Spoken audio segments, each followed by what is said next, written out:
To help explain the process of this, I'm going to start providing some narrative. You can see that's an initial door that was cut through the middle wall. There's the classic homeowner appreciative picture. This is actually now on the second floor. They cut a similar passageway between the two sides just to allow the guys greater access.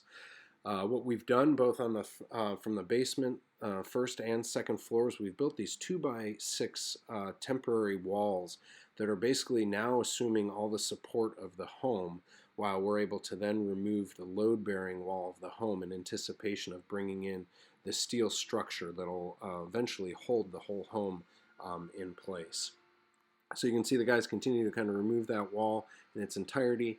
And coming up here in this video, you're going to start to see more of kind of how the structure of the home will be placed then on the load-bearing walls on the outside of the home, giving us the ability to kind of basically completely remove the middle wall of the home. You can see the two stairwells there.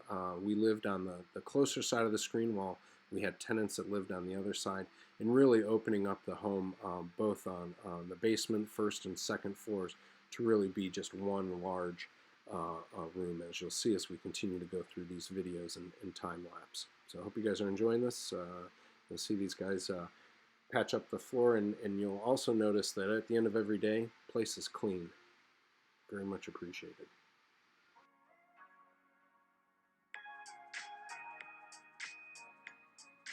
So here they're just removing the remaining portion of this wall. This is back on the first floor. You'll see the exposed brick wall kind of in the middle and the left of this screen.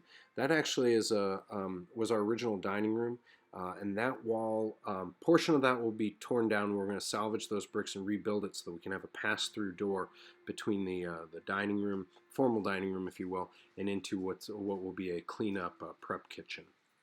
So that's why that wall wasn't removed at this point just yet.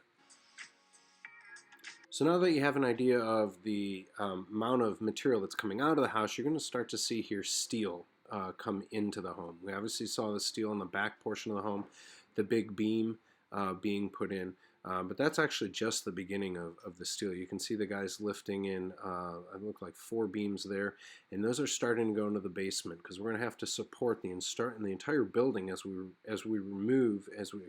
intend to remove the entire load-bearing structure. So there's a total of 77 pieces of steel that'll be installed into the building, and you can see that's what's happening here. They have new footers that have been poured concrete-wise in the basement to support the initial posts, which you can see the guys are putting in, and then removing some of the floor joists in the basement, getting ready to start basically rebuilding the structure of the home. Here comes more steel on a subsequent day. And again, they use the front end loader to bring those in piece by piece. A lot of activity going on inside the home, and I'm going to be jumping between inside and outside videos here to kind of give you a better perspective of what's going on. This is again in the basement. This is facing north. More steel being installed here, and again, as you can see, temporary walls, and there's a lot of kind of moving and adjusting the temporary walls to allow for the steel to come in as they go through the process, and then they start to weld a lot of the steel together.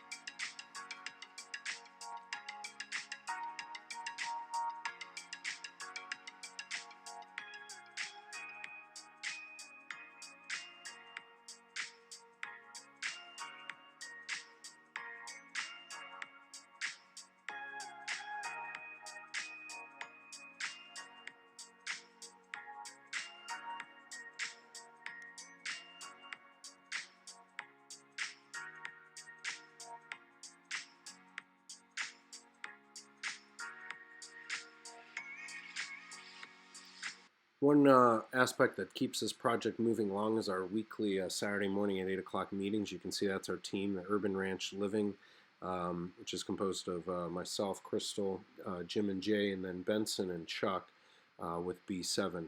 You can see once we actually got to this point of the process, there was some components of that middle wall in the basement that we thought we were going to be able to leave in, and at the end of the day it just didn't make sense to leave those there. So you can see here the guys are removing those portions of that wall, just make it a little bit easier, cleaner for the end result of the project. And in a second here, what we're going to do is we're going to move the camera up now to the first floor. You can see here, and you can start to see that steel that was installed from below, how it's been welded together and held together.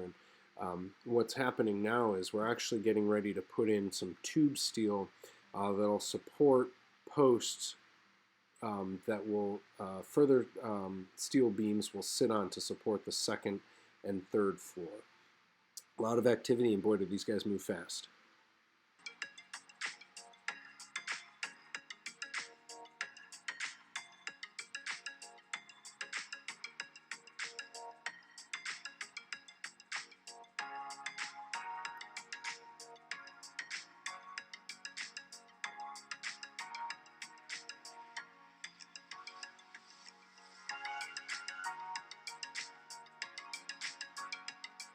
As I just mentioned, there's some tube steel that'll actually sit on top of those cinder blocks you can see there. That's actually covering over a window. There's one on the left-hand side that's just outside the screen. They take that tube steel, weld on rebar, and then plunge that down into concrete. That's all filled with concrete. And on top of that tube steel will be further supports. We're going to give you an idea here of where the stairs are to go. You can see that's the door that'll lead outside. It's at a half landing.